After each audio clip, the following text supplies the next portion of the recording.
നിലമ്പൂരിലെ വഴിക്കടവിൽ നിന്ന് അതിരാവിലെ പുറപ്പെട്ട തിരുവനന്തപുരത്തേക്കുള്ള KSRTC ബസ് കൊടും വേനൽ ഏകദേശം 16 മണിക്കൂറിലധികം ഡ്രൈവ് ചെയ്തു വന്ന ഡ്രൈവറെ പട്ടത്ത് വെച്ച് റോഡിന് കുറുകെ സ്വന്തം കാറിട്ട് വിചാരണ ചെയ്ത കമ്മ്യൂണിസ്റ്റ് പാർട്ടി ദമ്പതികളുടെ പട്ടിഷോ.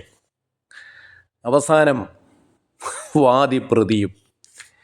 ഇത്തരം ഒരു പ്രവൃത്തി ചെയ്യുന്ന ഏതൊരാൾക്കുമുള്ള ശിക്ഷ ജാമ്യമില്ലാത്ത റിമാൻഡാണ്.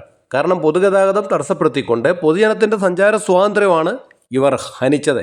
ക്രിമിനൽ പ്രവൃത്തിയാണ്. പക്ഷേ അതുമുതൽ നിയമം സഞ്ചരിച്ചത് ഈ കുണുവാവയ്ക്കും അവരുടെ ഭർത്താവിനും ഒപ്പമാണ്. എങ്ങനെയാണ് നിങ്ങൾക്ക് രാഷ്ട്രീയ സ്വാധീനമുണ്ടെങ്കിൽ നിയമം ദുരുപയോഗം ചെയ്യപ്പെടുന്നത് എന്നതിന് തെളിവാണിത്.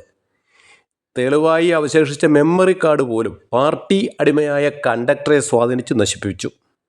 നിയമം നടപ്പാക്കേണ്ടവർ നിയമത്തെ അട്ടിമറിച്ച മാടമ്പിത്തം. ഇപ്പോൾ കോടതിയിൽ നൽകിയിരിക്കുന്ന റിപ്പോർട്ടിൽ ഇവർ കുറ്റക്കാരെയല്ല. ജോലിയെടുത്ത ഡ്രൈവർ കുറ്റവാളി. ഒരു പണിയും എടുക്കാതെ ജനത്തിൻ്റെ വിയർപ്പ് തൊട്ടു നുടഞ്ഞ് ചീർത്തു വീർത്ത രണ്ട് രാഷ്ട്രീയ മാലിന്യങ്ങൾ മാന്യർ.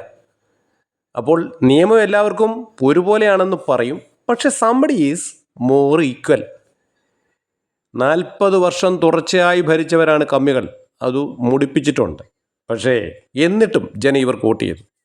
ഈ കഴിഞ്ഞ 5 വർഷം കൊണ്ട് ഒരൊറ്റ ഇന്ത്യയിലെ ഏറ്റവും പ്രായം കുറഞ്ഞ ഈ ഒരു മേയർ വന്നത് പിന്നെ കേവലം 5 വർഷം കൊണ്ട് BJPയുടെ കയ്യിൽ തളികയിലെന്നോണം കൊണ്ട് കൊടുത്തു.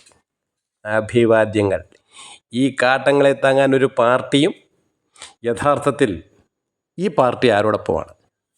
അഭിവാദ്യങ്ങൾ. ലാല സലാം.